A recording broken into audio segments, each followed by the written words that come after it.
Everyone, আজকে চলে এসেছিলাম দেবারতী ম্যামের পার্লারে, কারণ আজকে ছিল আমার পিএসসির একটা প্রমোশনাল শ্যুট আর তারপরে ছিল আমার ডান্সের প্রোগ্রাম। নমস্কার সকলকে, আমি আদ্রিতা সাহা চৌধুরী। আজ 21শে অক্টোবর শ্যামা মায়ের আরাধনায় আমাকে আমন্ত্রণ করেছে অর্পণ ফাউন্ডেশন একটি নৃত্য পরিবেশন করার জন্য।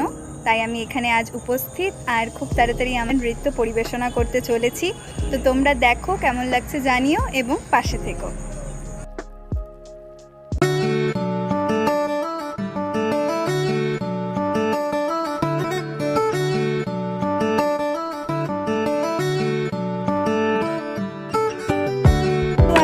নাচ শেষ হলো, দর্শকদের আমার নাচ ভীষণ ভালো লাগে, পরিবেশটাও ভীষণ সুন্দর ছিল, কিন্তু আমার সাথে একটা দুর্ঘটনা ঘটে যায়। নাচ করার সময় আমার ঘাগরাতে আগুন লেগে যায়, কিন্তু আমি আমার নাচ করা থামাইনি। ঠিক সেই সময় অর্পণ ফাউন্ডেশনের কর্ণধার প্রিয়াঙ্কা দি এসে আমার ঘাগরায় যে আগুনটা ধরে যায় সেটাকে নেভায় এবং তারও হাতে অনেকটাই ছ্যাঁকা লাগে। আজকের অনুষ্ঠানটি সুন্দরভাবে সম্পূর্ণ হলো। আসলে এই কথাটা তোমাদের সাথে শেয়ার করলাম কেন জানো? কারণ জীবনে চলতে গিয়ে কাজে কর্মে অনেকই বাধা আসবে, কিন্তু সেই বাধাকে অতিক্রম করে আমাদেরকে লক্ষ্যে পৌঁছাতে হবে। তাই আমি সকলকে বলবো, জীবনের পথে কোনোদিনও থেমে যাবে না।